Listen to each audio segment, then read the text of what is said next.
Ang ating bansa ay kilala dahil sa hospitality ng mga Filipino. Habang lumilipas ang taon ay isa ang ating bansa sa mga lugar na pinupuntahan ng mga veterans, lalo na ang mga Amerikano. Mas pinipili nilang dito na mamalagi sa kanilang pagtanda at dito na din nakakapag-asawa. Noon lamang nakalipas na mga linggo ay isang balita ang mabilis na kumalat sa social media at naging laman ng usapan. Ito ay ang nangyaring pagpatay ng isang US veteran sa kinakasama nitong Filipina sa Bacoor, Cavite. Natagpuan ang naaagnas na nitong katawan sa loob ng isang drum sa kanilang tinitirahan noong May 9 sa taong kasalukuyan. Hayaan niyo pong isalaysay ko ang naging kamatayan ng kababayan nating si Mila Luslos sa kamay ng isa na namang dayuhan. Ito ay bilang pagtugon sa kahilingan ng isa sa ating mga viewer. Bago ko po simulan ang ating story, sa mga bago po sa channel ko, please hit the subscribe button at pakipindot na rin po ang ating notification bell para ma-notify kayo sa mga bago nating upload na videos. Nakabalot ng garbage bag, duct tape at nakasilid sa isang blue na drum.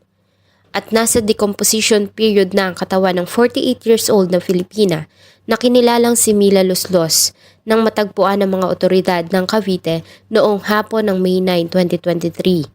Ayon sa pahayag ng Chief of Police ng Bacoor, Cavite na si Lieutenant Colonel Ruther Sakilayan, ay lumapit sa kanila ang 21 years old na binatang anak ng biktima na si Nino J na nagmula pa sa kanilang tinitirhan sa Las Piñas City. Humingi ito ng tulong dahil sa ilang araw nang hindi nito makontak ang ina. Huli niya umano itong makausap noon pang May 5. Ayon dito ay may kinakasama itong isang US citizen, kaya naman ay pinayuhan nila ito na magtungo sa tinitirhan ng ina at ka-live-in partner nito para magtanong.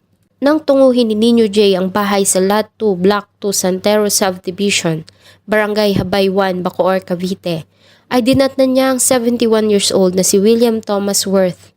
Nang tanungin niya ang dayuhan tungkol sa kinaroroonan ng ina, ay sinabi nito na wala siyang idea kung saan ito nagpunta.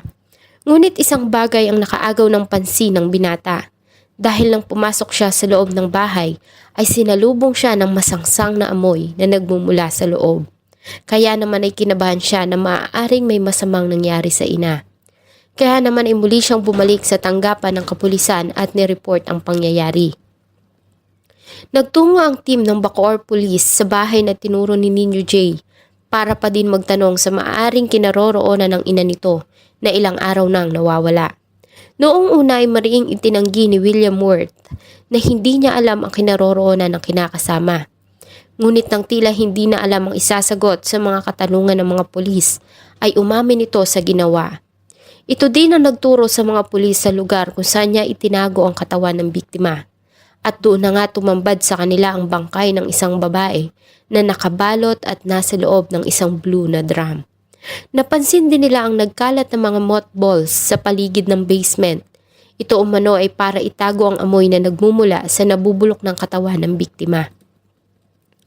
Agad nilang inaresto si William Thomas Worth nang matagpuan ng labi ni Mila. Nagawa din nilang makarecover ng 3 mga patalim at nylon na tali na maaaring ginamit sa pagpatay sa crime scene.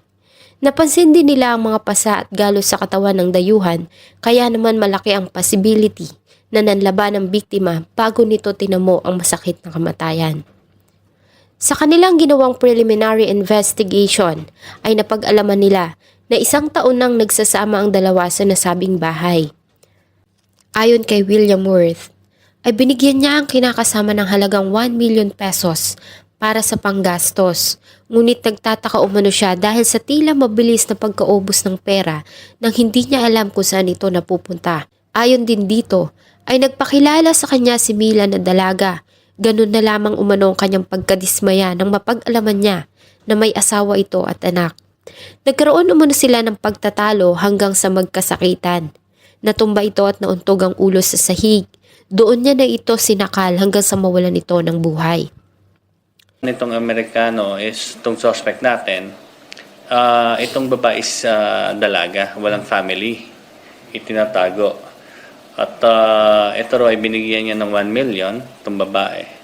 At nalaman niya na meron palang anak o asawa itong kalibin partner niya. Konting pagtatalo silang nangyari at di umano parang nabagok yata yung ulo nito, nadulas yung babae. And then tapos sinakal niya. And after niya sinakal, sa takot, binalot sa isang garbage bag at binalutan ng duct tape tsaka sinilid sa drum. Gayunpaman ay kailangan pa rin isailalim ang biktima sa autopsy procedure para malaman kung ano nga ba ang dahilan ng kamatayan nito. Agad din namang nakipag-ugnayan ang tanggapan ng Bacoor Police sa US Embassy tungkol sa pangyayari. At dahil nga sa mayroon tayong US Privacy Act, ay limited ang mga information na inilabas nila tungkol sa kaso. Sa ginawang autopsy ay napag-alaman na si Mila ay namatay due to asphyxia at ang araw ng kamatayan ay nasa pagitan ng May 6 at May 7.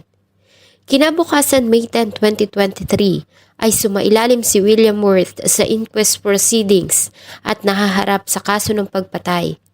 Kasalukuyan si William Worth ay nasa custody ng Bacoor City Police at naghihintay ng kanyang trial. Na po ay nagustuhan nyo ang kwento na aking ibinahagi.